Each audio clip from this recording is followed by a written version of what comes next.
it's Andrea with CareerWise. So you want to be a medical coder, and what is the path from I want to be a medical coder to actually working as a medical coder? Obviously, I have an online training program, and I've been training people online for almost 20 years, one of the very first people to do that. So I think that there is a really, not just that this is a valid way to learn, but that it's the best way to learn. But there are lots of different options open to you. You want to be a medical coder. The first thing you have to do is learn all your basics. You have to know medical terms, you have to know anatomical terms, physiological terms of body systems, you have to know pharmacology, you have to have a basic fund of knowledge in medicine. You also have to learn about codes and coding, and there are different types of codes. There's ICD-10-CM codes, there's CPT codes, there's PCS codes, there's all kinds of codes that you have to learn how to use the books, how to find them, how to properly apply them. You have to learn about modifiers. You have to learn all this stuff to be able to do coding.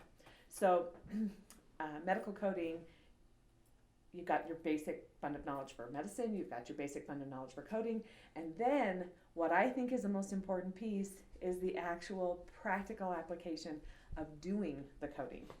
Once you've got your fund of knowledge though, and really you can get that any number of places.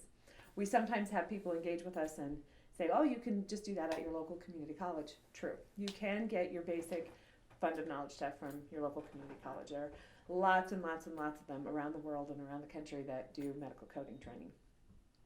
And they will prepare you to know those basic terms, how to use the books, give you a good general base of knowledge.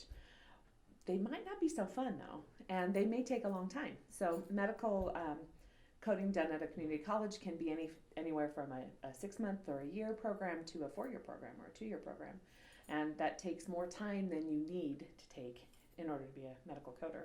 Once you have your basic fund of knowledge, you're ready to sit for one of the tests, one of the national tests, either with a HEMA or a APC. We're not going to talk about that right now, but the path definitely involves sitting for that test. So you have to get the basic information that you need, however you get it, and then you've got to go take one of the tests. Almost nobody will hire you if you don't have that credential. It's a really important part of their contracts with the medical providers that they will only have licensed, credentialed coders working in their very confidential medical records. Once you have your credentials, then you're going to go find a job. And that's where you decided to get your training becomes really, really important. Because if you don't have a practical application of taking all that information about medicine and about codes and about code books and about modifiers and applying them and try it out, take the records, do the coding, then you're not going to have as much success getting your first job.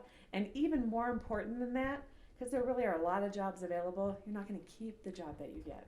So here at CareerWise, we're very interested in your long-term success. We want you to get your testing out of the way and get credentialed. That's important to us.